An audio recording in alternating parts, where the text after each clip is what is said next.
2 August 2026 नागपूरमध्ये राहणारी 16 वर्षाची एक अल्पवयीन मुलगी घरातून बाहेर पडते।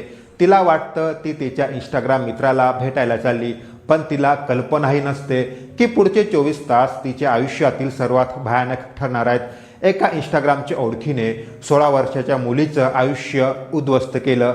मैत्री झाली, विश्वास बसला, भेटायचं ठरलं आणि पुढच्या काही मिनिटात ती मुलगी गुन्हेगाराच्या तावडीत अडकली। तिला एका खोलीत डांबून ठेवण्यात आलं। 24 तासहून अधिक काळ तिच्यावर अमानुष अत्याचार करण्याचा आरोप आहे। तिचे व्हिडिओ शूट करून सोशल मीडियावर टाकण्याची धमकी देण्यात आली। पोलिसांनी ट्रॅक करून गुन्हेगाराला शोधण्याचा प्रयत्न केला, पण यश आलं नाही। मात्र तिची सुटका झाली, ती एका सतर्क डिलिव्हरी बॉयमुळे। नेमकं काय घडलं, चला संपूर्ण घटना समजून घेऊ। नमस्कार, मी पंकज, आपण पाहतात बोल भाई। ठाण्यातील एक मुलगा ऑनलाईन गेम खेळत असतो। गेम खेळताना त्याचा नागपूरमधील एका मुलीशी संपर्क येतो। तिच्याशी बोलण्याकरता तिला इंस्टाग्रामवर शोधून मेसेज करतो। मुलगी 12वीला शिक्षण घेत होती। कुटुंब गर्भश्रीमंत, कुटुंबात शासकीय अधिकारी म्हणून नोकरीला आहेत। आरोपी स्वतःचं नाव आकाश मेहरा असल्याचं सांगतो, पण नंतर तपासात समोर येतो की ते नाव बनावट होतं। त्याचं खरं नाव सध्या येथे सांगता येणार नाही। मात्र तो ठाण्याचा रहिवासी आहे। दोघांमध्ये रोज चॅटिंग सुरू होते, फोनवर बोलणं सुरू होतं, ऑनलाईन गेम खेळले जातात आणि काही आठवड्यातच मुलीचा त्याच्यावर पूर्ण विश्वास बसतो। मैत्रीचे रूपांतर प्रेमात होऊ लागले।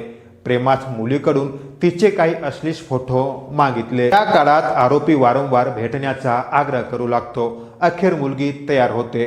2 ऑगस्टला भेटण्याचं ठरतं। मैत्रिणीला भेटायला जातो म्हणून मुलगी घराबाहेर पडली। मात्र त्या भेटीमागं आरोपीने आधीच योजना आखल्याचा पोलिसांना संशय आहे, कारण त्याने नागपूरच्या दिघोरी परिसरात आधीच एक भाड्याचा फ्लॅट घेतला होता। 2 ऑगस्ट 2026 रविवार सकाळी मुलगी आरोपीला भेटण्यासाठी घरातून बाहेर पडते। काही वेळानंतर आरोपी तिला दिघोरीतील फ्लॅटमध्ये घेऊन जातो। तेथे तिचा मोबाईल काढून घेतला जातो।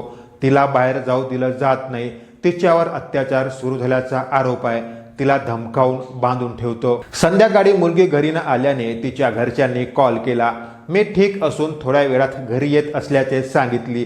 अंधार होत असूनही मुलगी घरात न आल्याने तिला पुन्हा कॉल करण्यात आला, पण त्यावेळी तिचा मोबाईल बंद दाखवलं। अनेकदा कॉल करूनही मोबाईल बंद दाखवत होता। त्यामुळे मुलीच्या आईवडिलांना शंका आली। आरोपीने मोबाईल आपल्या ताब्यात घेतला व मुलीवर अत्याचार करू लागला। मुलीला चाकूचे व व्हिडिओ व्हायरल करण्याचे धमकी देत होता। कुटुंबांनी हुद्देश्वर पोलिसात धाव घेतली। पोलिसांनी सोशल मीडियाच्या माध्यमातून आरोपीची ओळख पटवली। नंतर त्यांनी त्याचा मोबाईल नंबर शोधून काढला व त्याला ट्रॅक करणे सुरू केला।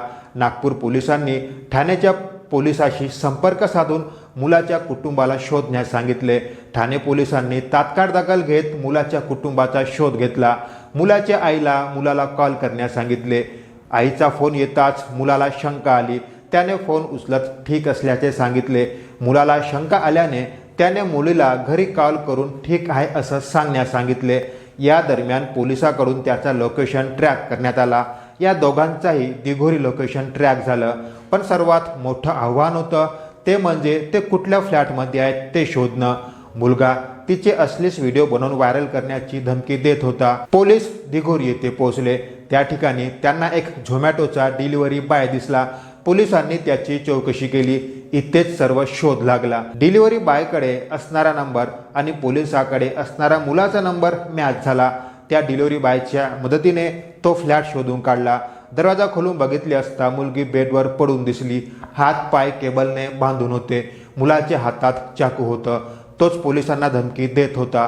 पोलिसांनी चतुराई दाखवून झडप टाकून मुलाला पकडले व मुलीला तात्काळ हॉस्पिटलमध्ये दाखल करण्यात आलं। तिच्या शरीरावर अनेक जखमा आणि चावल्याच्या खुणा आढळल्याचं तपासात समोर आलं।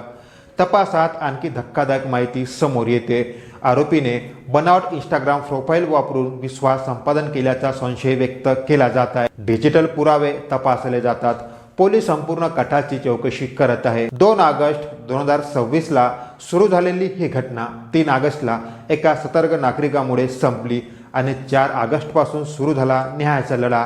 ही घटना फक्त नागपूरची नाही, तर सोशल मीडियाचा वापर करणाऱ्या प्रत्येक तरुण तरुणीसाठी एक मोठा इशारा आहे।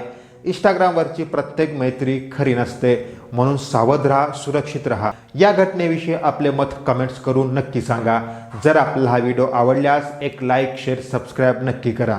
धन्यवाद.